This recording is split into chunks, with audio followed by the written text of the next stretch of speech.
Emily Elizabeth, and I'm the host of the What Fulfills You podcast, a show for and about individuals always seeking to be their best selves. On this show, we talk all about building the mindset, finding the right careers, creating meaningful relationships, and so much more. Welcome to the What Fulfills You podcast. Hello, friends. Welcome back to another episode of What Fulfills You. My name is Emily Elizabeth. I'm your host. And today's episode is on how do I make friends as an adult? Loneliness, shifting friendships, and the courage to connect. So this one to me is one of my favorite topics because I feel like I've also been a big experimenter, if that's even a word. I've experimented a lot in my 20s with making friends from Southern California, Orange County, LA, post-grad life, and then my life in New York, and having friends just sprinkled all over the world. And so I think an important place to start, let's talk about mindset shifts and what you need in your mentality to shift to in order to get to this place of actually making new friends as an adult. Number one, you have to be willing to put yourself out there. You can't assume people will come to you. And that does mean be willing to be the one to take initiative with sending a text or reaching out to people, okay? Everyone has a busy life, and just because they don't reach out to you, it doesn't mean that they aren't interested in meeting you or hanging out with you. It just is the fact that their life is also busy. And so oftentimes you reaching out to someone who just has been busy, you are doing them a favor. You're like, oh my God, like they're going to often be like, oh my gosh, thank you. Like I literally, just life has been life, So be okay with taking initiative and recognize that you won't always get a response, and that's okay. That's just life, right? I've done that several times where I didn't get a response, and you know what? I just moved on with my life. Some people, if you want to be in it, here's an open door for you. And if you don't, well, see ya. Like that's life. I don't take it too personally. Another shift to consider is making sure you choose new friends and, friends that you've met in the past, but just choosing friends and the people you surround yourself with from a place of your values versus wanting company or just more people in your life. And a great question I would say to ask yourself is, what do I want to feel when I am around these friends? For me, I know that I often feel a mixture of groundedness, a mixture of just like I feel energized, happy, light. That's what I feel around most of my friends. And so it's often because of their values, because their values are often reflected in their behavior and their actions. And so you have to choose carefully, because I have been around people that made me feel, well, they didn't make me feel, but you guys know what I mean. Like I definitely felt a little bit uneasy or a little bit on edge or a little bit heavier. And yeah, a lot of times it was often because we definitely did have different values, and I might have tried to make it work with someone who had different values, but maybe they would say something or do something and it would just kind of rub me the wrong way because it's just not on par with my values. And of course, vice versa, that person might feel kind of judged, or they might feel, like, oh wow, like Emily's like not on my side, and it works both ways. So I'm not saying that one is better than the other, but I'm just pointing out that it benefits everyone, especially in friendships, when you are connected with similar values, because if that's not the case, then you will feel that dissonance and that friendship won't last. And I've been there for sure. And then lastly, another big mindset shift is to recognize vulnerability and openness leads to connection. And so being willing to open up about your personal experiences and things you are going through, right? Like I definitely love talking about these things, even with people that I'm kind of just meeting. And I love when people I also just met open up about personal experiences that are deeper.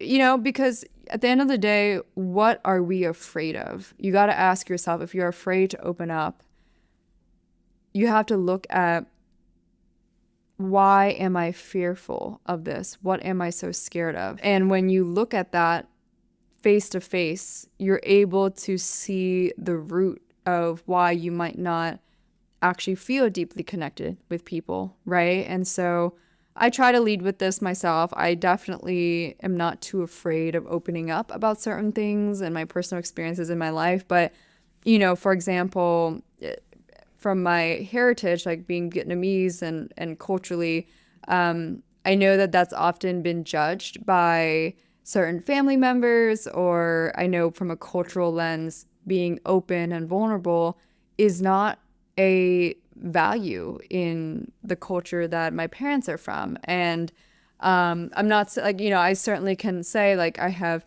certain family members that are a lot more progressive and modern in that way now, like compared to, you know, their Vietnamese culture. And then other ones are a little bit more, you know, still old school, right? They definitely will be like, Emily, why do you talk about those things on the podcast, for example? I've been told that. And, you know, that's where I realized that I will always be judged for sharing and doing the things that I do in my life and my work. And that's okay, because I can't be like, no one can always agree with me on everything, and I can't agree with other people on everything. And sometimes it just comes from a place of different values. And I definitely value connection. And what it takes to get connection is being open, raw, and honest about your life, your views, and all of that, right? And so just recognizing that if you are going to meet new people and you're a little bit too closed off, where people don't get to see a little bit of the true you, then it will make it harder for you to make and develop more friendships as an adult, especially through your 20s and 30s. Okay, so let's talk about environments that you can meet new people. I love this because recently I did a collaboration. Well, What Fulfills You, we did a collaboration with a company that's very well known around the world, and that company is called Time Left. And it was so incredible. It actually occurred the other week, where it was 6 women, all strangers, and we got together in New York City, and we just did it at the same format as Time Left, which is, if any of you guys have heard of Time Left, pretty sure they're in like 300 plus cities. The concept is every Wednesday around the world at 7 p.m. there is a dinner where they use an algorithm where you have dinner with 5 other strangers, so 6 people total. And it's held at certain restaurants that they have partnerships with, etc. So I don't believe that they have an all-female dinner yet, but I think that's what they're starting. That being said, What Fulfills You did a collaboration with them recently, and that was so fun. And I have also done a Time Left dinner before, and that was also very fun. So I highly recommend it. If you're not afraid to meet strangers and have dinner with strangers, I highly, highly recommend trying it out wherever you are in the world. I also recommend Facebook groups. So, for example, I'm part of this group called Sweats in the City in New York. If you might have heard of Sweats in the City. They also are like an Instagram account, and they have a Facebook group. It's amazing. And recently, a girl had posted that she had just moved to New York a couple months ago. She has a boyfriend. She's looking to meet new women, new friends, etc. I reached out to her because that's just how I am. And she mentioned that she's going to just put together like a happy hour or like a picnic and wine for girls that messaged her to all like come, and like we're all going to meet. So I think I'm going to invite some of my friends if they want to come to that, you know? And I think it's just like really cool and fun to just do that. Again, you got to start with putting yourself out there. So that girl put herself out there. She put a post on that page. I responded to it, or I DM'd her, and you know, there it goes, right? I think other ways to meet people is just finding different events that would draw like-minded interests together and being willing to go by yourself. So maybe, I don't know, it's just whatever it is, there's just different events that are always happening, especially in big cities, where you just got to go hunting for them. You can find them on Instagram, you could find them on Google, Facebook, whatever. Just find different events that intrigue you. And obviously, if it's a topic that is very niche, then you're going to meet other people that are obviously interested in that as well, you know? And I think that's a very nice way to just organically meet people. This one's a little bit more, my next idea is definitely a little bit more out there, but believe it or not, I have personally met a lot of people at restaurants. So like waiting in line or nearby tables. This one typically started with me just, again, putting myself out there. So I know that one's a little bit easier if you are extroverted or just have that tendency to be like, oh, hey, like, where are you from type of thing. And I do that when I see a girl also in line, or like one time this girl, her and I were waiting for our friend or our individual friends. And we were just like waiting for this table at this brunch spot in New York City. And, you know, we were just both like frantically like looking for our friend because we were both next in line.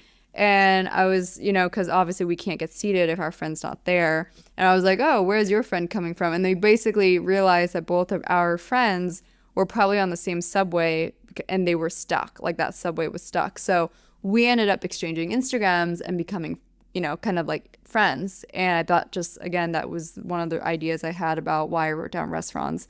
And lastly, I think this one is a very obvious one. I always talk about this, but just sporting activities.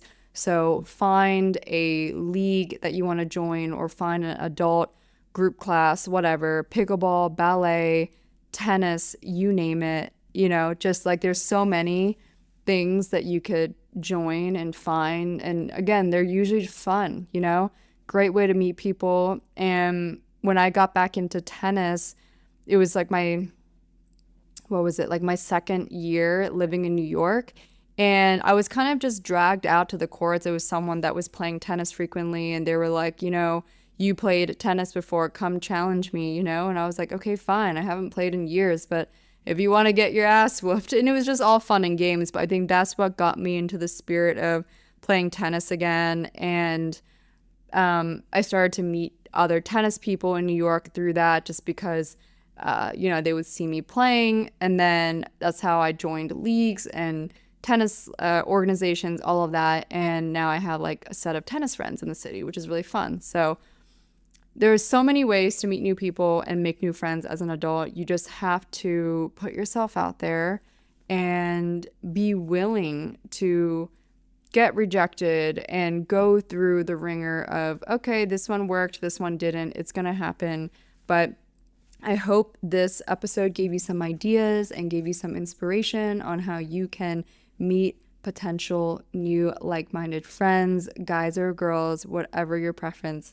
And that being said, thank you so much for listening to this episode. If it was helpful or useful, please be sure to share this with a friend.